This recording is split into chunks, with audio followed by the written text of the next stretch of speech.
हमें ये पता होना चाहिए। देखो हम बेसिक से शुरू करेंगे, हम बेसिक से शुरू करेंगे कि व्हाट इज द एनवायरमेंट। हम पर्यावरण किसे कहते हैं, पर्यावरण क्या है, पर्यावरण क्या है। ठीक है, देखो सबसे पहले मैंने आपको जब इकोलॉजी पढ़ाया, जब मैंने आपको इकोलॉजी में इकोसिस्टम पढ़ाया, पारितंत्र पढ़ाया, तो मैंने वहां पढ़ाया होगा कि कुछ अजैविक कारक होते हैं और कुछ कैसे होते हैं, जैविक कारक होते हैं। यानी कुछ बायोटिक फैक्टर्स होते हैं और कुछ कैसे होते हैं, एबायोटिक फैक्टर्स होते हैं। तो पर्यावरण आप किसे कहते हैं, देखो पर्यावरण में सभी जैविक कारक, ध्यान से सुनो, पहले थोड़ी सी डेफिनेशन समझो।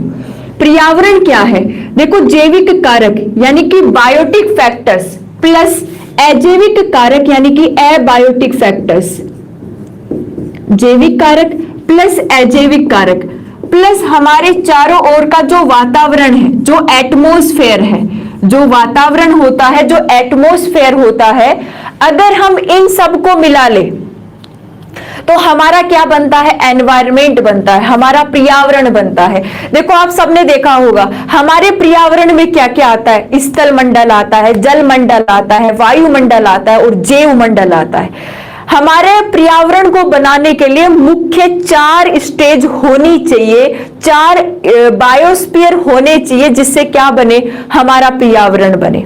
तो सिंपल सी बात है, पर्यावरण क्या है, एनवायरमेंट क्या है, आप पहले से इस सब्जेक्ट को पढ़ते भी आते हो, पर्यावरण एक अलग से सब्जेक्ट आती है।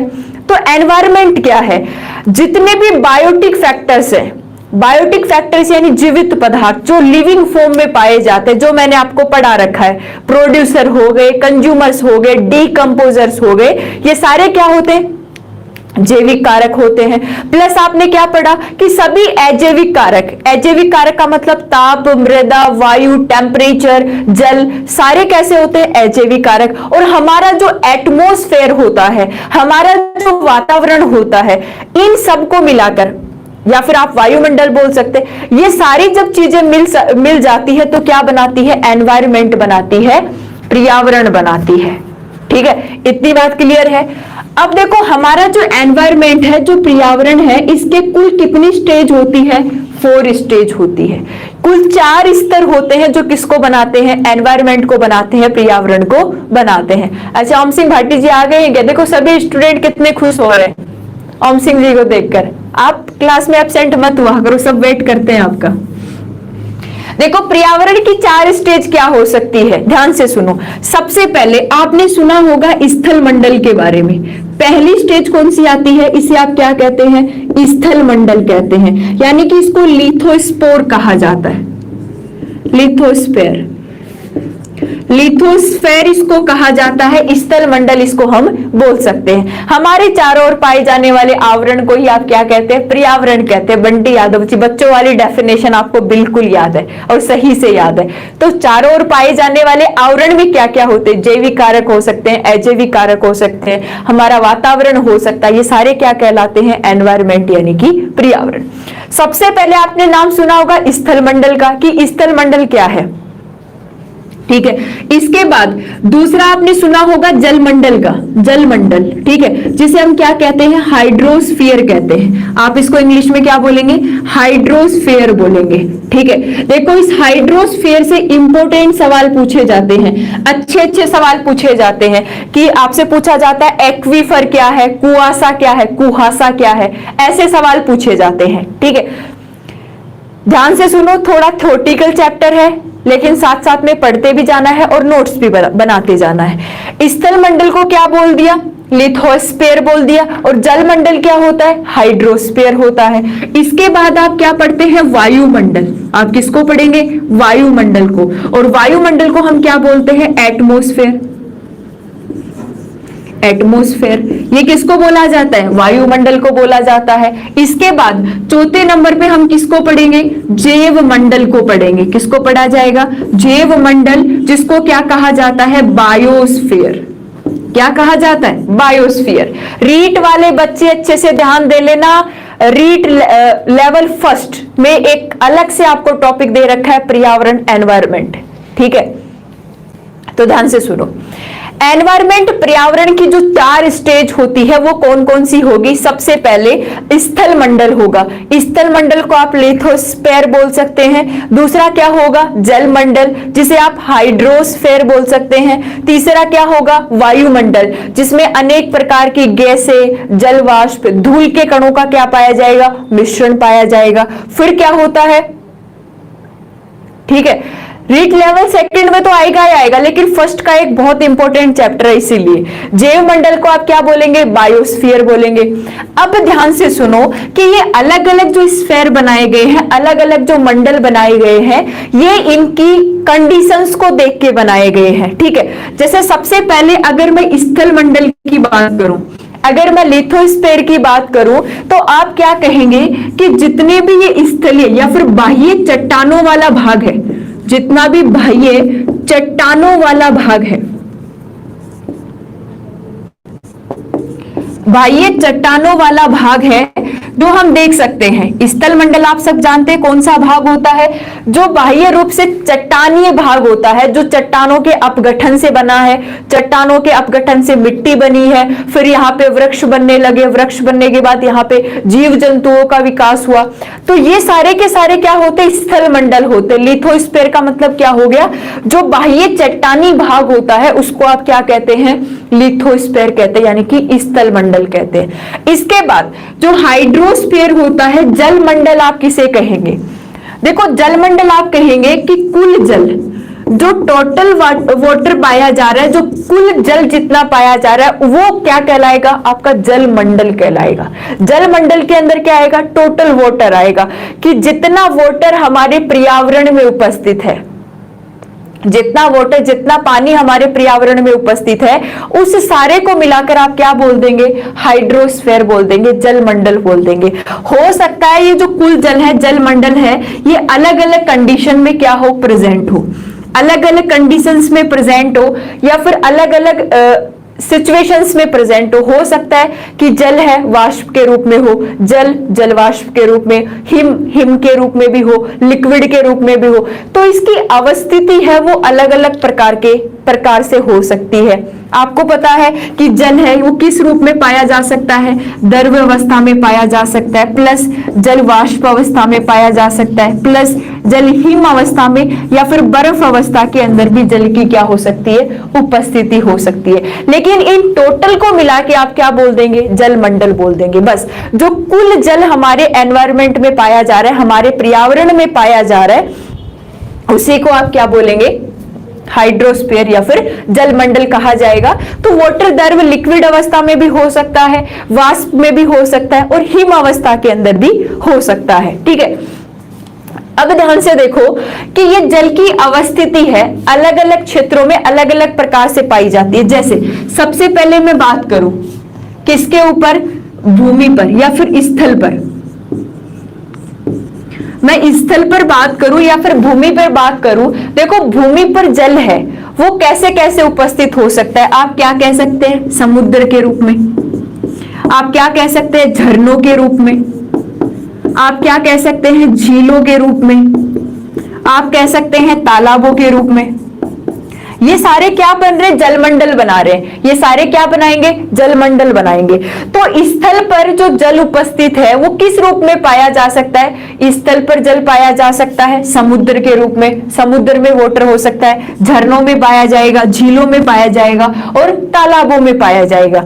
लेकिन अगर यहाँ पे आपसे पूछ लिया जाए कि धरातल के नीचे या फिर भूमि के नीचे, कि धरातल के नीचे जो जल होता है वो किस रूप में पाया जाता है, तो आप सीधा सा बताएंगे कि भूमिगत जल के रूप में। किसके रूप में? भूमिगत जल के रूप में क्या पाया जा सकता है? जल पाया जाता है। प्लस यहां पे आपको लिखना है एक्वीफर। किसके रूप में पाया जाता है? एक्वीफर के रूप में भी ये जल पाया जाता है। अलग अलग प्लेटें बनी होती है वाटर की, उसको क्या कहा जाता है? एक्वीफर पाया जाता है। और ये बहुत इंपॉर्टेंट वर्ड है, यहां से सवाल पूछा गया है। सवाल क्या पूछा जाता है कि भूमिगत जल को और किस नाम से जाना जा सकता है?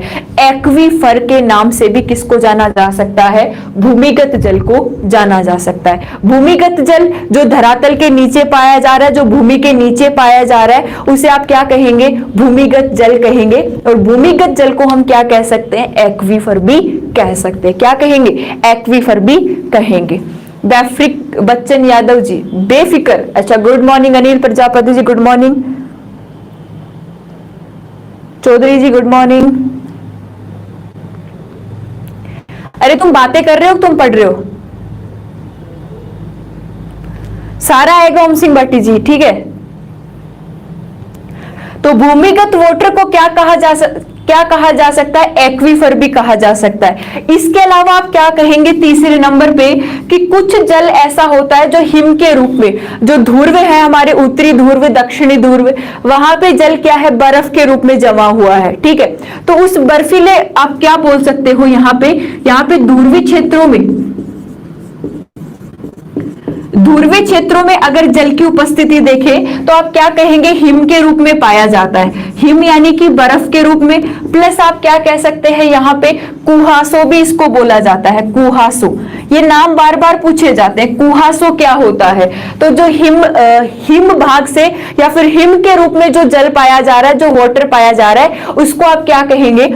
कुहासो भी कहा जा सकता है। तो एक्वीफर तो क्या हो गया? यहाँ पे भूमिगत जल हो गया, जो भूमि में पाया जा रहा है, उससे आप क्या कह रहे हैं? एक्वीफर कह रहे हैं। और जो ध्रुवीय क्षेत्रों में पाया जा रहा है, इसमें हिम हो गया और साथ में क्या हो गया? कुहासो हो गया। प्लस आपको पता है कि हमारे वायु के अंदर, हमारे वायुमंडल में भी क्या पाया जाता है? जल पाया जाता है। अब देखो, वायु में जल किस रूप में हो सकता है? आप क्या कहेंगे? जलवाष्प के रूप में हो सकता है। किसके रूप में हो सकता है? जलवाष्प के रूप में हो सकता है। तो ये सारी टर्म आपको, या फिर आप प्लस में लिख सकते हैं बादल के रूप में हो सकता है। भाई बादल भी तो बन सकते हैं जल के, तो जलवाष्प के रूप में, बादलों के रूप में, ये कहां पाए जाते हैं? हमारे वायु में भी पाया जाता है, ठीक है। तो याद रखो यहाँ पे कि स्थल मंडल का मतलब तो इतना है कि जो चट्टानी भाग जो स्थल बनाता है, जिसके अपघटन से मिट्टी बनी है, और मिट्टी के बाद में आगे आगे जैसे प्रोसेस चली, वैसे वैसे क्या होने लगा कि लाइकेन बने, लाइकेन से ब्रायोफाइटा बने, टेरिडोफाइटा बने, जिम्नोस्पर्म बने, एंजियोस्पर्म बने, धीरे धीरे जीवों का निर्माण हुआ। इस तरीके से स्थल मंडल क्या हो गया? विकसित हो गया। अब जलमंडल की बात करें तो जलमंडल क्या है कि जितना भी वाटर ब्रह्मांड में पाया जाता है, जितना भी टोटल वाटर, उसे आप क्या कहेंगे? जलमंडल कहेंगे। जलमंडल के अंदर जो जल है वो अलग अलग कंडीशन में हो सकता है। अगर वो स्थल पे है तो आप क्या कहेंगे? वो नदियां बना सकता है, वो समुद्र बना सकता है, वो झीलें बना सकता है, वो झरने बना सकता है, वो तालाब बना सकता है। लेकिन अगर भूमिगत जल है, जो भूमि के नीचे पाया जा रहा है, जो धरातल के नीचे पाया जा रहा है, तो उसे आप क्या कहेंगे? भूमिगत जल के रूप में पाया जा रहा है। या फिर किस रूप में पाया जाएगा? एक्वीफर के रूप में। तो भूमिगत जल को ही आप क्या कह सकते हैं? एक्वीफर कह सकते हैं। या फिर आप क्या कहेंगे कि हमारा जो वायुमंडल है, इसमें भी जल पाया जा सकता है। और वायुमंडल में किस रूप में हो सकता है? जलवाष्प के रूप में हो सकता है। या फिर किस रूप में हो सकता है? बादलों के रूप में हो सकता है।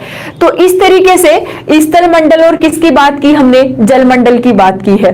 अगर देखो मैं वायुमंडल की बात करूं, देखो एक एक को डीपली समझेंगे, लेकिन एक बार इनको थोड़ा सा बेसिक बातें इनकी आपको समझनी है। अरे क्लास को शेयर करो, बच्चों को पता ही नहीं है। हाँ बिल्कुल, टाइम चेंज हो गया है। राधे जी, क्लास को शेयर करो सभी।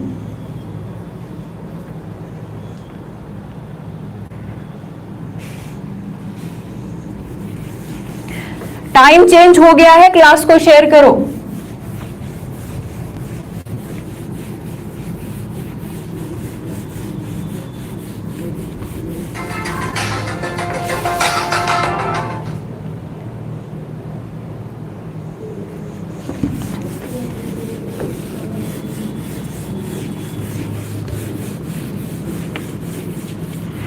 देखो अगर मैं वायुमंडल की बात करती हूं,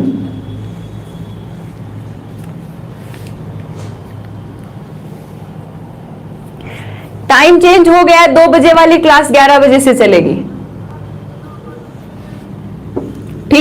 अगर मैं वायुमंडल की बात करती हूँ, एटमॉस्फेयर की बात करती हूँ, तो वायुमंडल के बारे में आप सभी जानते हैं कि वायुमंडल में क्या है कि अनेक प्रकार की गैसेज पाई जाती है और ये गैसें क्या करती है, एक आवरण बना के रखती है। तो गैसों का जो आवरण होता है, गैसों का जो आवरण होता है, उस गैसों के आवरण को coverage of gases, coverage of gases, गैसों का जो आवरण है वो क्या बनाता है, वायुमंडल बनाता है, एटमॉस्फेयर बनाता है। और आपको पता है कि इन गैसों के रूप में एटमॉस्फेयर बनाने के लिए गैसें पाई जा सकती है। गैसों के साथ में क्या हो सकती है, जलवाष्प हो सकती है, प्लस क्या हो सकते हैं, कुछ धूल के कण भी हो सकते हैं, कुछ क्या हो सकते हैं, धूल के कण भी हो सकते हैं। तो गैस, जलवाष्प, धूल के कण, ये सारे मिलकर क्या बनाते हैं, वायुमंडल बनाते हैं, हमारा एटमॉस्फेयर बनाते हैं। क्या बनाएंगे, वायुमंडल बनाएंगे, एटमॉस्फेयर बनाएंगे। अब देखो इन गैसों के रूप में कौन कौन सी गैसें पाई जाती है वायुमंडल में। तो सबसे पहले तो आपको पता है कि वायुमंडल में कौन सी गैस होगी, कार्बन डाइऑक्साइड होगी। वायुमंडल में कौन सी गैस होगी, ऑक्सीजन गैस होगी। वायुमंडल में क्या पाई जाएगी, नाइट्रोजन पाई जाएगी। प्लस आप लिख सकते हैं वायुमंडल में कौन सी गैस पाई जाती है, इनके बाद में आर्गन पाई जाती है, और अदर गैसें तो पाई जाती है, अन्य गैसें तो प्रेजेंट होगी। तो ये सारी गैसें मिलकर, चैप्टर चल रहा है एनवायरमेंट, पर्यावरण, ये सारी गैसें मिलकर क्या बनाती है, इन गैसों के साथ कुछ मात्रा में जलवाष्प जुड़ जाती है, कुछ मात्रा में इनके साथ धूल के कण जुड़ जाते हैं। तो ये हमारा क्या बना लेती है, एटमॉस्फेयर बना लेती है, वातावरण बना लेती है। एटमॉस्फेयर यानी कि वातावरण बना लेती है। अब देखो CO2, CO2 के अंदर, हाँ रागिनी जी क्लास का टाइम चेंज हो गया है, 2 बजे वाली क्लास 11 बजे से है, और आपकी ऐप की क्लास का भी टाइम चेंज हो गया है, 9 बजे से चलती है, 9 बजे हो गई है आज क्लास, ठीक है। अगर मैं CO2 की बात करूं तो CO2 कितनी परसेंट मात्रा में पाई जाती है, 0.038, यानी हम इसको केवल 0.03 पढ़ते हैं, लेकिन CO2 अगर हमारे वायुमंडल में पाई जा रही है तो 0.038% वैल्यू में पाई जाती है। सवाल पूछा जाता है। इसके बाद अगर मैं O2 की बात करूं, ऑक्सीजन की बात करूं, तो लगभग 21% मात्रा में क्या पाई जाती है, ऑक्सीजन हमारे वायुमंडल में। नाइट्रोजन लगभग कितनी होती है, 78 से लेकर 79%, 78 से 79% के रूप में क्या पाई जाती है, नाइट्रोजन पाई जाती है, ठीक है। इसके बाद जो आर्गन है, देखो आर्गन पाई जाती है 0.9%, आर्गन कितनी पाई जाती है, 0.9%। अदर जो 1%, अदर जो गैसें हैं वो कितने मान में पाई जाती है, 1% वैल्यू के अंदर अदर गैसें पाई जाती है। तो ये सारी गैसें हैं, ये क्या बनाती है, हमारा वायुमंडल बनाती है। ये चीजें हम पहले पढ़ चुके हैं, लेकिन मतलब छोटी क्लासों में पढ़ चुके हैं, लेकिन फिर भी मैं आपका बेस क्लियर कर रही हूं। CO2 कितनी पाई जाएगी, 0.038%, ठीक है। इसके बाद ये जो O2 पाई जाती है, ऑक्सीजन पाई जाती है, कितनी पाई जाती है, 21%। ये नाइट्रोजन होती है, कितनी होती है, 78 से 79%, ठीक है। इसके बाद ये जो आर्गन है ये कितनी पाई जाती है, 0.9%। अदर जो गैसें होती है वो कितनी पाई जाती है, 1% पाई जाती है। तो सारी गैसें हो गई, जलवाष्प हो गया, धूल के कण हो गए, ये सारे मिलके क्या बना रहे, हमारा वायुमंडल बना रहे, ठीक है।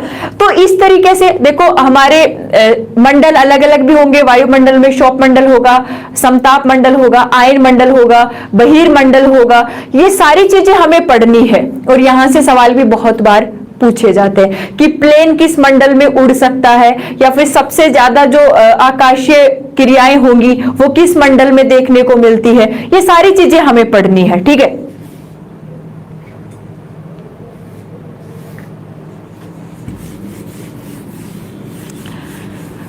अब देखो इसके आगे इस चैप्टर में मैंने बायोस्फीयर, जैव मंडल आपको पढ़ा दिया है, ध्यान से सुनो। मैंने आपको बायोस्फीयर पढ़ा दिया है, जैव मंडल पढ़ा दिया है, जिसमें मैंने आपको इकोसिस्टम, इकोलॉजी सारे टॉपिक्स पढ़ा दिए हैं, ठीक है। अब इस चैप्टर की जो जान है, जो मोस्ट इंपोर्टेंट पार्ट है, वो आपको लिखना है, जिसमें हम पढ़ेंगे पोल्यूशन, प्रदूषण के बारे में। और अलग अलग पोल्यूशन आपको पढ़ना है। जैसे आपसे पूछा जाता है ग्रीन हाउस इफेक्ट किसके पोल्यूशन के कारण होता है, या फिर आपसे पूछा जाता है ग्लोबल वार्मिंग कौन सी गैसों के पोल्यूशन के कारण होता है। ठीक है, ये सारे सवाल आपसे बार बार में पूछे जाते हैं। तो अब आप हेडिंग लिख लेंगे पोल्यूशन, प्रदूषण। एक एक टॉपिक हम लेंगे, लेकिन सबसे पहले आपको इसमें लिखना है पोल्यूशन, और पोल्यूशन में आप लिख लेंगे प्रदूषण। देखो प्रदूषण क्या होता है, कितने प्रकार का होता है, कौन कौन सा पोल्यूशन हो सकता है, ये सारी चीजें हमें देखनी है। क्लास को शेयर करो।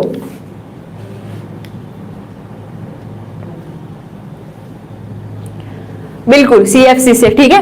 अब देखो पोल्यूशन, प्रदूषण क्या है। सबसे पहले तो हमारी लाइफ अच्छे से चल रही है, ठीक है, लेकिन अगर मान लो कि जल में, हवा में, हमारी ध्वनि में कोई अवांछित पदार्थ आकर मिल जाते हैं जिसकी हमें रिक्वायरमेंट ही नहीं है, कुछ अवांछित पदार्थ आकर मिल जाते हैं, तो उन अवांछित पदार्थों के मिलने के कारण क्या है कि हमारा जीवन क्या हो जाता है, जीना मुश्किल हो जाता है, हमारा जीवन संभव होना मुश्किल हो जाता है। जैसे आप देखते हो फिलहाल में वायु प्रदूषण कितना खतरनाक चल रहा है, जल प्रदूषण कितना खतरनाक चल रहा है, ध्वनि प्रदूषण कितना खतरनाक चल रहा है। तो इन प्रदूषण के कारण क्या है, जल गंदा हो गया है, वायु गंदी हो गई है, हमारी ध्वनि है वो साउंड पोल्यूशन भी बहुत ज्यादा हो गया है। इस वजह से हमारे कान है वो सही से, मतलब कानों के अंदर दिक्कत आ रही है, या फिर हमें स्किन कैंसर हो रहा है, हमें श्वसन संबंधित बीमारियां हो रही है। कई बार तो जब ये प्रेगनेंसी में भी ये इफेक्ट करता है, जो रेडियोधर्मी प्रदूषण होते हैं इनसे। तो ये सारी चीजें हैं जो हमें पोल्यूशन का शिकार बना रही है। ये प्रदूषण ऐसा है जिसकी वजह से बहुत सी बीमारियां हो रही है, अलग अलग बैक्टीरिया, जीवाणु, फंगाई पनपने लग गए हैं, उस वजह से हमें बीमारियों का सामना करना पड़ रहा है। हमारा इम्यूनिटी सिस्टम धीरे धीरे क्या हो रहा है, कमजोर हो रहा है। तो पोल्यूशन का मतलब ही क्या है कि हर एक वो चीज जो एक्सिस में चली गई, जो हमारे लिए हानिकारक है, वो ही क्या है, प्रदूषण है, वो ही क्या है, प्रदूषण है, पोल्यूशन है। ठीक है। अब देखो ये जो प्रदूषण है, ये जो पोल्यूशन है, ये दो, इसके जो प्रदूषक है, देखो पोल्यूशन है, प्रदूषण है, ये किसकी वजह से हो रहा है, प्रदूषकों की वजह से हो रहा है, प्रदूषकों की वजह से। प्रदूषकों में क्या क्या हो सकते हैं, आपको पता ही है कि अगर जल प्रदूषण हो रहा है तो जल प्रदूषण में क्या रहे, कुछ हानिकारक पदार्थ, जिसमें पॉलीथीन हो गई, प्लास्टिक हो गई, कल कारखानों से निकलने वाला जो कचरा होता है, मशीनों के बाद जैसे कपड़े बन रहे हैं तो सूती वस्त्र उद्योग से जो कचरा निकल रहा है वो सारा किस में जा रहा है, पानी में जा रहा है। तो इस तरीके से जल प्रदूषण हो रहा है, वायु प्रदूषण हो रहा है। तो इसमें क्या है कि प्रदूषण किसकी वजह से हो रहा है, प्रदूषकों की वजह से हो रहा है। और ये जो प्रदूषक है ये दो प्रकार के होंगे। सबसे पहले आप लिखेंगे प्राथमिक प्रदूषक। सबसे पहले आपको क्या लिखना है, प्राथमिक प्रदूषक। जिससे अच्छे प्राथमिक प्रदूषक क्या है, इनके एग्जाम्पल पूछे जाते हैं कि निम्न में से कौन सा एक प्राथमिक प्रदूषक है, ये एग्जाम्पल आपसे पूछे जाते हैं। और दूसरा आपको क्या लिखना है, द्वितीयक प्रदूषक, यानी कि सेकेंडरी पोल्यूटेंट्स। ये हो गया द्वितीयक प्रदूषक, ये क्या हो गया, द्वितीयक प्रदूषक। ठीक है। तो ये जो प्रदूषण है ये कितने प्रकार का हो गया, दो प्रकार का हो गया। एक प्राथमिक प्रदूषक हो गया और दूसरा क्या हो गया, द्वितीयक प्रदूषक हो गया। ध्यान से सुनो। सबसे पहले प्राथमिक प्रदूषक क्या होते हैं, देखो प्राथमिक प्रदूषक जिस रूप में उत्पन्न होते हैं, जिस रूप में पाए जाते हैं, ये भी लिख सकते हैं, जिस रूप में पाए जाते हैं हमेशा उसी रूप में होते हैं, हमेशा उसी रूप में होते हैं। या फिर आप लिख सकते हैं या पर्यावरण में पहले से प्रेजेंट होते हैं, इनमें कोई चेंज नहीं होता, ये हमेशा पहले से ही प्रेजेंट होते हैं। जैसे फॉर एग्जाम्पल प्राथमिक प्रदूषक का मैं एग्जाम्पल देती हूं, जैसे for example CO2 carbon dioxide gas, for example CO carbon monoxide, for example carbon dioxide और carbon monoxide. For example carbon dioxide और कार्बन मोनोऑक्साइड, ये दोनों क्या होते हैं, प्राथमिक प्रदूषक होते हैं। देखो आप सबने देखा होगा CO2 है, हमारे एनवायरमेंट में पहले से प्रेजेंट है, कार्बन मोनोऑक्साइड है, ये भी पहले से प्रेजेंट है। तो ध्यान दो यहां पे कि प्राथमिक प्रदूषक कौन से हो गए, जो जिस रूप में उत्पन्न होते हैं उसी रूप में पाए जाते हैं, जो जिस रूप में उत्पन्न होते हैं उसी रूप में पाए जाते हैं, उनका स्वरूप कभी चेंज नहीं होता। जो पहले से हमारे वातावरण में प्रेजेंट है और वो कभी चेंज नहीं हो सकते या फिर किसी से उत्पन्न नहीं होते, वो ऑलरेडी पहले से ही क्या होते हैं, प्रेजेंट होते हैं। तो उसे आप क्या कहेंगे, प्राथमिक प्रदूषक कहेंगे। जैसे कार्बन डाइऑक्साइड हो गया और क्या हो गया, कार्बन मोनोऑक्साइड हो गया। तो आपसे एग्जाम्पल पूछा जाता है कि प्राथमिक प्रदूषक का एग्जाम्पल बताओ, कि प्राथमिक प्रदूषक का एग्जाम्पल बताओ। तो आप क्या कहेंगे कि प्राथमिक प्रदूषक का एग्जाम्पल जैसे क्या हो गया, CO2 कार्बन डाइऑक्साइड हो गया, जैसे क्या हो गया, कार्बन मोनोऑक्साइड हो गया, ठीक है, CO हो गया। अब आपको आइडिया लग गया होगा कि द्वितीयक प्रदूषक कौन से होंगे, सेकेंडरी पॉल्यूटेंट्स कौन से होंगे। तो आप यहां पे क्या बोलेंगे कि प्राथमिक प्रदूषकों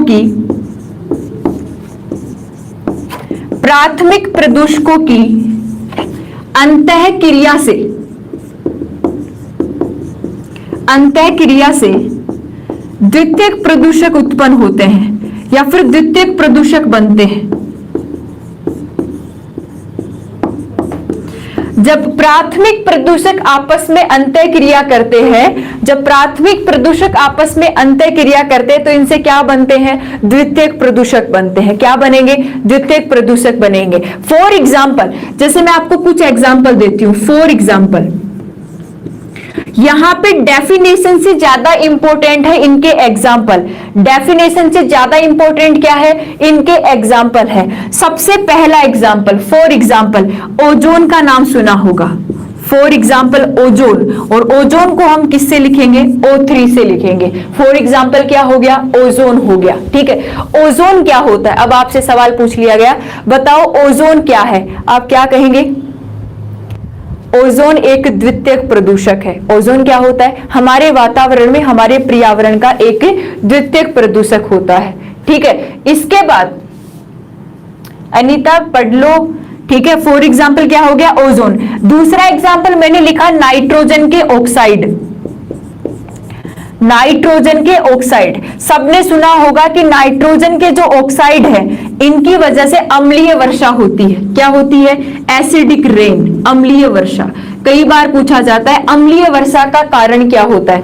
अम्लीय वर्षा का कारण क्या होगा, नाइट्रोजन के ऑक्साइड। जो नाइट्रोजन के ऑक्साइड होते हैं इस वजह से क्या होती है, एसिडिक रेन होती है, अम्लीय वर्षा होती है, ठीक है। तो सवाल याद रखेंगे, एग्जाम्पल में ओजोन है, O3 है, ये एक प्रकार का क्या है, द्वितीयक प्रदूषक है। नाइट्रोजन के जितने भी ऑक्साइड है, ठीक है, वो सारे क्या होते हैं, द्वितीयक प्रदूषक होते हैं। प्लस आपको तीसरा एग्जांपल यहां पे क्या याद रखना है, सल्फ्यूरिक एसिड। क्या याद रखना है, सल्फ्यूरिक एसिड। और सल्फ्यूरिक एसिड को आप क्या लिखते हैं, H2SO4। सल्फ्यूरिक एसिड को आप क्या लिखते हैं, H2SO4। तो सल्फ्यूरिक एसिड भी एक प्रकार का क्या होता है, द्वितीयक प्रदूषक होता है। प्लस द्वितीयक प्रदूषक का ही लिख रही हूं मैं, चौथा एग्जाम्पल यहां लिख रही हूं। चौथा एग्जाम्पल सेकेंडरी पोल्यूटेंट्स, द्वितीयक प्रदूषक का चौथा एग्जाम्पल होता है PAN। और ये सवाल तो बहुत बार आ चुका है कि पान क्या होता है। पान, हम इसको क्या बोलते हैं, पान बोलते हैं, PAN बोलते हैं। अब ये PAN क्या होता है, सबसे पहले तो इसकी फुल फॉर्म आपको याद होनी चाहिए। इसको बोलते हैं peroxy acetyl nitrate. Peroxy acetyl nitrate, PAN। PAN क्या होता है, परोक्सी एसिटाइल नाइट्रेट। ये भी क्या होता है, एक प्रकार का द्वितीयक प्रदूषक होता है। हमारे पर्यावरण के लिए ये भी क्या है, एक प्रकार का द्वितीयक प्रदूषक है। क्लियर है इतना। आपको क्या पढ़ना है, देखो मैं फिर से बता रही हूं, यहां से अच्छा सवाल पूछा जाता है, ठीक है, ओके। देखो, जिसको भी कोर्स या फिर बैच परचेज करना है ऐप का, वो अभी मैं लास्ट में बताऊंगी, तो आप एंड तक जुड़े रहो, पहले इस पे ध्यान दो। जो पोल्यूशन है, जो प्रदूषण है, वो प्रदूषण के लिए जो प्रदूषक पाए जाते हैं, जो पोल्यूटेंट्स पाए जाते हैं, वो कितने प्रकार के होंगे? 2 प्रकार के। एक क्या होंगे? प्राथमिक प्रदूषक, और एक क्या होंगे? द्वितीयक प्रदूषक। अब देखो, प्राथमिक प्रदूषक क्या होंगे, आपको डेफिनेशन से देखो रटना नहीं है, आपको रटना नहीं है, आपको क्या याद रखना है? जो वातावरण में जिस रूप में पाए जा रहे थे, उत्पन्न हुए थे, उसी रूप में प्रदूषण फैला रहे हैं, उसी रूप में पाए जा रहे हैं, उसको आप क्या कहेंगे?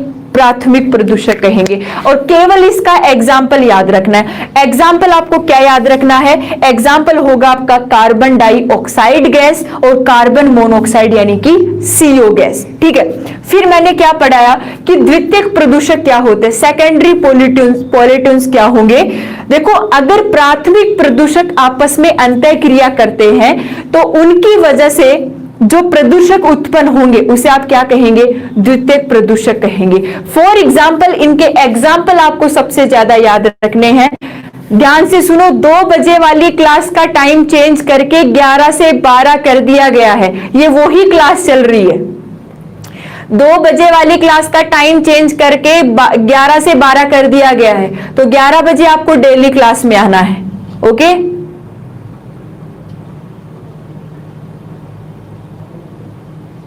चलो फॉर एग्जाम्पल की बात करें। फॉर एग्जाम्पल में क्या हो गया? ओजोन हो गया। ओजोन को आप क्या लिखेंगे? O3 से लिखेंगे। फिर क्या हो गया? नाइट्रोजन के ऑक्साइड हो गए। ये नाइट्रोजन के ऑक्साइड और सल्फ्यूरिक एसिड मिलकर क्या बनाते हैं? अम्लीय वर्षा बनाते हैं। और एसिडिक रेन भी क्या फैलाती है? पोल्यूशन फैलाती है। ठीक है, इसके बाद पहला क्या हो गया? ओजोन। दूसरा क्या हो गया? नाइट्रोजन के ऑक्साइड और सल्फ्यूरिक एसिड। और चौथा एग्जांपल मैंने बताया PAN, जिसे हम बोलते हैं पैरोक्सी एसिटाइल नाइट्रेट। ये भी एक प्रकार का क्या होता है? द्वितीयक प्रदूषक होता है, जो पोल्यूशन फैलाता है या फिर प्रदूषण फैलाता है। इतनी बात आप लोगों की क्लियर होगी, इतनी बात क्लियर होगी।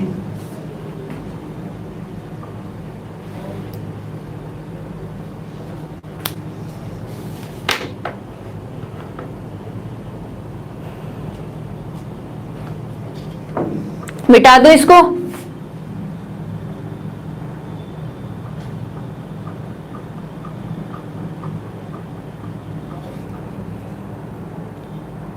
आप लोग क्लास को शेयर करो ताकि सब तक नोटिफिकेशन पहुंच जाए।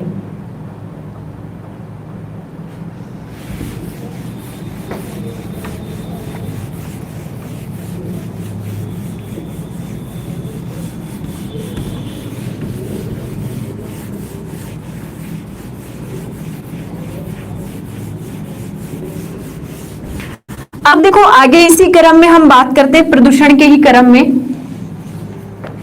ध्यान से सुनो, प्रदूषकों के निवारण के आधार पर, प्रदूषकों के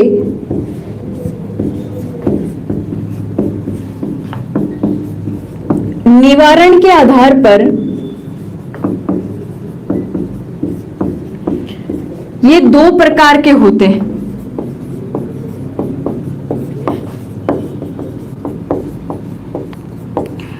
देखो, प्रदूषकों का निवारण भी तो किया जाता है, उनको ठिकाने भी तो लगाए कम से कम। भाई, अगर इतना प्रदूषण हमारे एनवायरनमेंट में फैलेगा प्रदूषकों की वजह से, तो उन प्रदूषकों का कुछ तो निवारण होगा ना। ठीक है, तो प्रदूषकों के निवारण के आधार पर इन प्रदूषकों को कितने भागों में बांटा गया है? 2 भागों में बांटा गया है। ठीक है, अब 2 भागों में कौन कौन से में बांटा गया है? सबसे पहले आपने नाम सुना होगा जैव निम्नीकृत प्रदूषक, सुना होगा सबने, जैव निम्नीकृत, जैव निम्नीकृत प्रदूषक। ठीक है, और दूसरा आपने नाम सुना होगा जैव अनिम्नीकृत, जैव अनिम्नीकृत।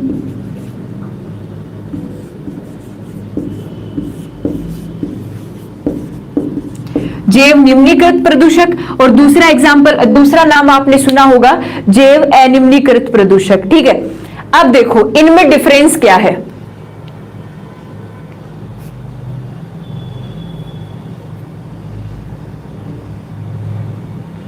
क्या हुआ, क्या दिक्कत हो रही है? बिमले से आपको कौन कौन से पढ़ने हैं?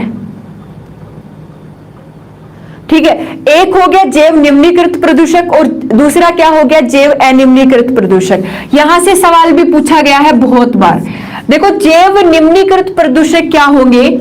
ऐसे प्रदूषक, ध्यान से सुनना, ऐसे प्रदूषक जो सूक्ष्म जीवों द्वारा आसानी से अपघटित हो जाते हैं, आसानी से अपघटित हो जाते हैं, डीकंपोज्ड हो जाते हैं,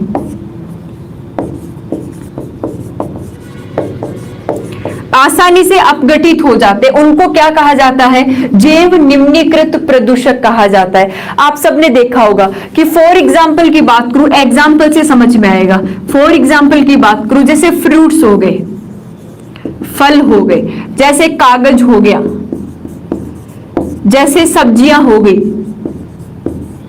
जैसे सब्जियां हो गई। आप सबने देखा होगा कि हमारे घर पे जो फ्रूट्स या फिर एक्स्ट्रा हो जाते हैं, या फिर सब्जियों का जो कचरा होता है, जो कागज होता है, ये सब क्या हो जाते हैं? डीकंपोज्ड हो सकते हैं। सूक्ष्म जीवों की अगर इन पे क्रिया हो तो ये आसानी से क्या हो जाते हैं? अपघटित हो जाते हैं। तो जब सूक्ष्म जीवों की क्रिया के द्वारा आसानी से अपघटित हो जाए, उसको हम क्या कहते हैं? जैव निम्नीकृत स्रोत। इनको क्या किया जाता है? डीकंपोज्ड किया जा सकता है, इनको अपघटित किया जा सकता है। जैसे फ्रूट्स हो गए, फल हो गए, कागज हो गई, सब्जियां हो गई, ये सारे के सारे प्रदूषक हैं। ये कैसे प्रदूषक होंगे?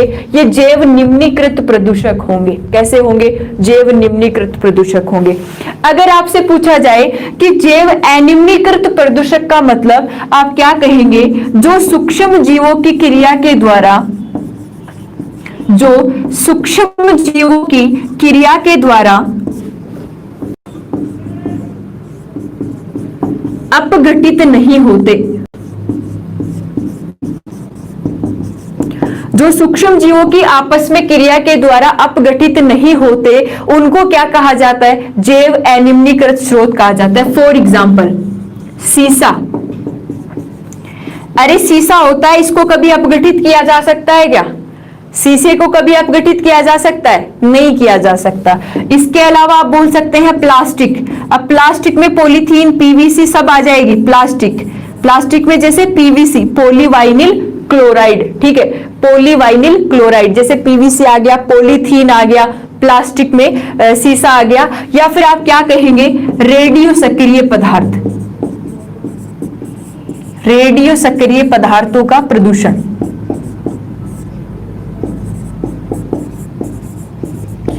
देखो, इन पदार्थों को कभी अपघटित नहीं किया जा सकता। बिल्कुल प्लास्टिक, नायलॉन, बेकेलाइट, ये क्या होते हैं? बहुलक होते हैं। ये क्या होते हैं? बहुलक होते हैं। तो इनको कभी भी अपघटित नहीं किया जा सकता।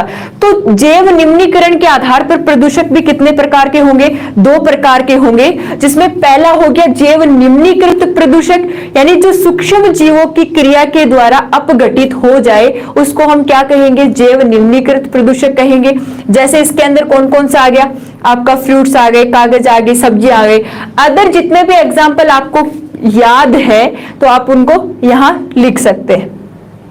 जैव अनिम्नीकृत के अंदर अगर अपन बात करें तो आप क्या कहेंगे कि जो सूक्ष्म जीवों की क्रिया के द्वारा कभी अपघटित नहीं होते और प्रदूषण पे प्रदूषण फैलाए जाते हैं, उसको क्या कहते हैं? जैव अनिम्नीकृत प्रदूषक कहेंगे। फॉर एग्जाम्पल जैसे शीशा आ गया, प्लास्टिक, पीवीसी, पॉलीवाइनिल क्लोराइड आ गया, या फिर क्या हो गया? आपका पॉलीथीन हो गया, रेडियो सक्रिय पदार्थों का प्रदूषण हो गया। ये सारे के सारे कैसे हो गए? जैव अनिम्नीकृत स्रोत हो गए। इतनी बात क्लियर है? तो प्रदूषक भी 2 प्रकार के होंगे, जैव निम्नीकृत प्रदूषक और जैव अनिम्नीकृत प्रदूषक। अब आप एक हेडिंग लिखेंगे फ्लाई एश, फ्लाई एश, और इससे अच्छा सवाल पूछा जाता है कि फ्लाई एश क्या होती है। देखो, वो टॉपिक करवाऊंगी जहां से सवाल पूछे जाते हैं। ऐसे तो ये टॉपिक बहुत बड़ा है। क्लियर है? चलो, एक हेडिंग लिखेंगे आप फ्लाई एश। अब ये फ्लाई ऐश क्या होता है? फ्लाई ऐश, इससे अच्छे सवाल पूछे जाते हैं। फ्लाई ऐश क्या होता है?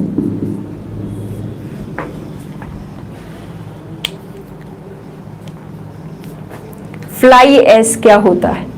पता है किसी को तो बता सकते हैं, किसी को भी पता है तो मुझे बता सकते हैं।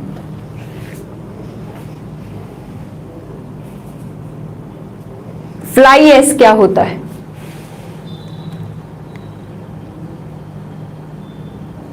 विमलेश कुमार जी, क्या मैम आप में बहुत एटीट्यूड है। इसमें क्या एटीट्यूड आ गया? मैं साइंस पढ़ा सकती हूँ, साइंस पढ़ा रही हूं आपको। बिल्कुल रोजाना क्लास चलती है, 11 से 12 चलेगी अब आपकी।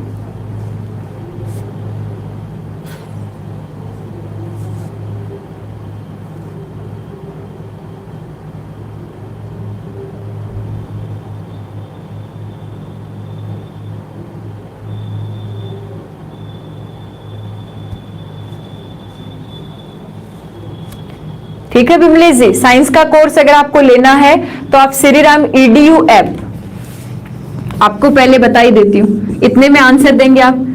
श्रीराम EDU ऐप आपको इंस्टॉल करना है प्ले स्टोर से। श्रीराम EDU ऐप आपको प्ले स्टोर से इंस्टॉल करना है, और वहां पे आपको जब आप माई लाइब्रेरी में जाओगे तो प्रोसेस आगे आपको करनी है। वहां पे 499 रुपए का कोर्स है कंप्लीट साइंस, जिसमें physics, chemistry, biology, complete science आपको दी जाएगी केवल 499 रुपए में। आपको मिलेगा साइंस बाय किरण मैम के नाम से श्रीराम EDU ऐप पर। फिर भी कोई दिक्कत आई तो आप 9414015200 इस पे कॉल कर लेना।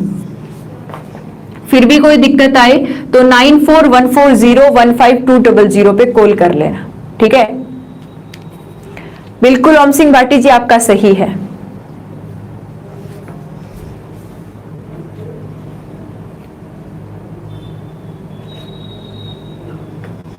ठीक है Vimlesh ji, okay. Shriram EDU app play store से इंस्टॉल करना है, वहां पे आपको कोर्स मिलेगा 499 रुपए में। कंप्लीट साइंस होगी, फिजिक्स, केमिस्ट्री, बायोलॉजी, एनवायरमेंट सारी। और दिक्कत आए तो 9414015200 पे कॉल कर लेना।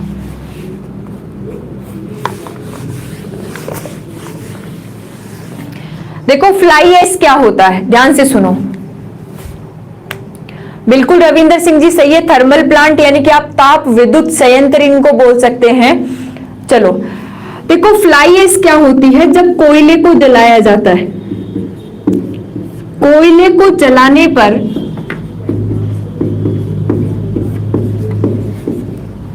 बनने वाली राख, राख तो सभी जानते हो, बनने वाली जो राख है, इसी राख को क्या कहा जाता है? फ्लाई ऐश कहा जाता है। क्या कहा जाता है? फ्लाई ऐश कहा जाता है। तो फ्लाई ऐश क्या है? कोयले को जलाने पर जो राख बन रही है उसे आप क्या कहते हैं? फ्लाई ऐश कहते हैं। और आपको पता है कि इस कोयले का उपयोग अब तो कम हो गया, लेकिन पहले सबसे ज्यादा किसमें किया जाता था? ताप विद्युत संयंत्रों में। जो ताप विद्युत संयंत्र है, जहां पे हमें टेम्परेचर बहुत ज्यादा देना होता था, जो ताप विद्युत संयंत्र है जो टेम्परेचर के बलबूते पर चलते थे, जो ताप के बलबूते पर चलते थे, यहां पे ताप विद्युत संयंत्रों में किसका उपयोग किया जाता था? कोयले का उपयोग किया जाता था, ठीक है। अब इनमें जब बहुत ज्यादा मात्रा में कोयले का उपयोग किया जा रहा था, तो कोयले से बहुत ज्यादा मात्रा में क्या बन रही थी? राख बन रही थी। क्या बन रही थी? राख बन रही थी। और इस राख के अंदर आपको पता है कि क्या पाया जाता है? कोबाल्ट पाया जाता है, और एक क्या पाया जाता है? आर्गन पाया जाता है। इस राख में सबसे ज्यादा मात्रा में क्या पाया जाता है? कोबाल्ट, और क्या पाया जाता है? आर्गन पाया जाता है। देखो ये कोबाल्ट और आर्गन प्रदूषण तो फैलाते हैं, लेकिन प्रदूषण के साथ साथ मनुष्य में भी श्वसन संबंधित रोग होने लगे। मनुष्य में भी क्या होने लगे? श्वसन संबंधित रोग होने लगे। श्वसन संबंधित रोग होने लगे। आपको पता है कि ताप विद्युत संयंत्र अगर चल रहे हैं तो इनमें मनुष्य ही काम कर रहे होंगे, ह्यूमन ही काम कर रहे होंगे। तो हुआ क्या कि इन ताप विद्युत संयंत्रों में जब कोयले को काम में लिया जा रहा था ज्यादा से ज्यादा, तो क्या बन रही थी? राख बन रही थी। तो इस राख के अंदर क्या देखने को मिल रहा था कि इस राख में कोबाल्ट और क्या पाया जा रहा था? आर्गन पाया जा रहा था। और ये कोबाल्ट और आर्गन क्या करता है? प्रदूषण तो फैलाता है, लेकिन प्रदूषण के साथ साथ मनुष्य में क्या देखने को मिला? ह्यूमन में भी क्या होने लगा? श्वसन संबंधित रोग, यानी हमारे श्वसन से रिलेटेड जो कई प्रकार की डिजीज हैं, जैसे सांस लेने में कठिनाई होने लगी, लंग्स के अंदर ये जमने लग गए, तो उस वजह से दिक्कत आने लगी। अब हुआ क्या? अरे मैं सबकी सुनूंगी, मुझे पढ़ाने तो दो। अगर मैं तुम्हारी सुनने लग गई तो मैं पढ़ाऊंगी कब? सबकी सुनूंगी अभी लास्ट में, बोल रखा है मैंने लास्ट में मैं आप लोगों से बात करूंगी, अभी रुक जाओ। तो हुआ क्या कि इन चीजों के सुधार करने के लिए ताप विद्युत संयंत्र में फ्लाई ऐश या फिर कोयले को काम में लेना क्या किया गया? बंद किया गया। और जब ये राख बनने लगी या फिर क्या किया गया? दूसरा उपाय इसका ये निकाला गया कि इस राख का उपयोग किसमें किया जाने लगा है? फिलहाल में सीमेंट और ईंट उद्योगों में, यानी सीमेंट और ईंट बनाने में। फिलहाल में कि प्रदूषण कम से कम हो, इसीलिए राख का उपयोग प्रेजेंट में किसके लिए काम में ले लिया गया? सीमेंट और ईंट बनाने के अंदर। यानी ईंट उद्योग और जो सीमेंट उद्योग है वो किसको काम में लेने लगे? इस राख को काम में लेने लगे। ठीक है, तो ये होता है फ्लाई ऐश। ज्यादा कुछ कंफ्यूज होने वाली बात नहीं है। फ्लाई ऐश क्या है? तो आप क्या कहेंगे कि कोयले के दहन से जो ईंधन बनती है उसे आप क्या कहते हैं? फ्लाई ऐश कहेंगे। ठीक है, क्या कहेंगे? Fly ash. ये जो राख है, ये राख हानिकारक होती है, ये पॉल्यूशन फैलाती है क्योंकि इसमें कोबाल्ट और आर्गन पाया जाता है। इसके साथ साथ ये कोबाल्ट और आर्गन मानव के लिए भी हानिकारक साबित हुए और ह्यूमन के अंदर क्या होने लग गई? श्वसन संबंधित रोग होने लग गए। अब इससे बचने के लिए क्या किया जाने लगा? एक तो इसके उपयोग को क्या कर दिया? कम कर दिया। फिर अगर राख बन भी रही है तो इस राख का उपयोग किसमें किया जाने लगा? ईंट और सीमेंट बनाने के अंदर। ठीक है, तो इसीलिए ये होता है फ्लाई ऐश, और फ्लाई ऐश से ऐसे सवाल आपको देखने को मिलेंगे। क्लियर है इतना?